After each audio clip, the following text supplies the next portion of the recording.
How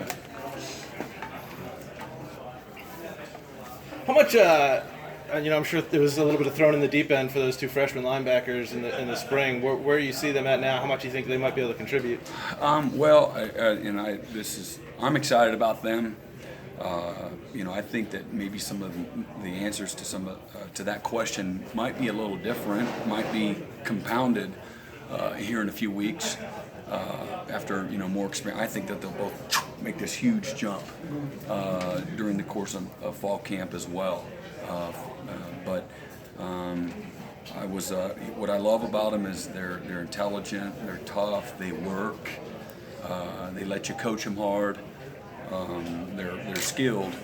They got the size, the physical size to go in and compete right now, the physical strength to go in and compete right now. Trey, again, he's closer to the ball. It's easier to tell if he does or doesn't, but his instincts really jump out at you. Guys with instincts, they just have a feel for the game, so certain things like finding the ball, priority number one, come a little easier for him.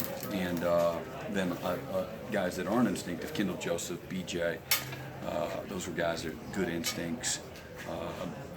But I'm excited about those guys. They have a lot of. I can answer a lot of those questions and the things that I just said. That I can kind of check the boxes on those guys already. And sometimes you can say they have 3 of the 5 or whatever, or maybe you got 2 of the 5. But I really believe they have 5 of the 5, and just they're very focused.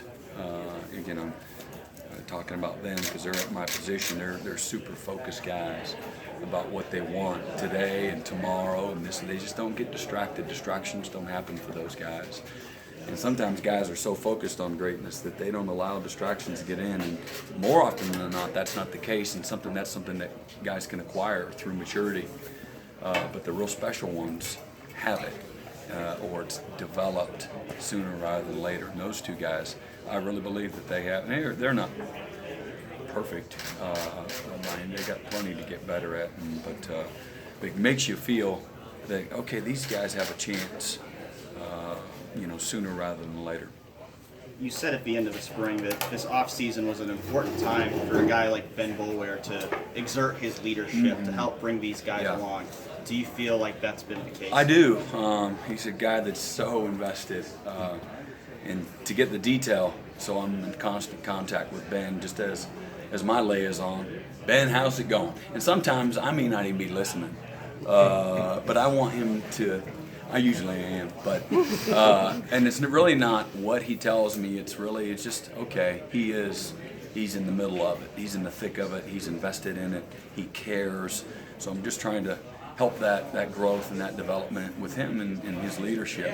And it's really not the substance, but it's really the quality of if he says, Ben, how's it been this week, or how's it been the last 2 weeks? How was it today? And he just gives me it was good. And I have to pry, and still the answer is, it was good. Then it's a good luck to all of us. And if you're counting on that guy from a leadership standpoint and being a guy that can be an extension of you, if he's an extension of you, then you're going to hear yourself, on the other end of the phone, and that was very pleasing to get that from him. Felt like that was pretty consistent.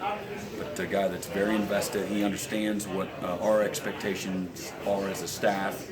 He understands the kind of feedback that I'm looking for.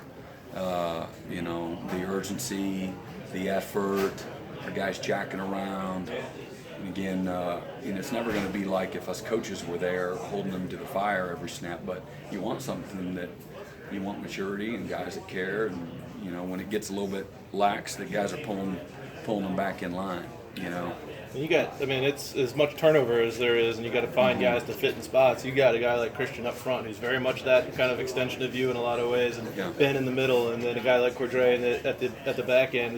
Does it make it easier to go through those changes when at each level you've got a guy that you can pretty well count on? Yeah, and I would throw, and I'm a believer in the position, and I'm hopeful that they're going to be great.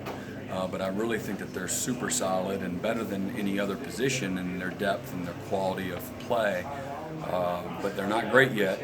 But is Christian and Carlos and Pagano, those three in particular, where I think they're all really good leaders that are, again, extensions of us. They get it, they understand it, they can start and finish the sentence before we do. They've got a great level of maturity. Carlos was not that guy a year ago, even as a fourth-year junior. And he'll be the first one to tell you. And I really just, something flipped when he made the decision. And this doesn't happen all the time. Most of the time, I would say it's somewhere in between. When he flipped that switch and said, you know what, I'm coming back, and this is my focus, and this is my purpose. I think that that was, he made a conscious decision to be the best version of Carlos Watkins that he could be.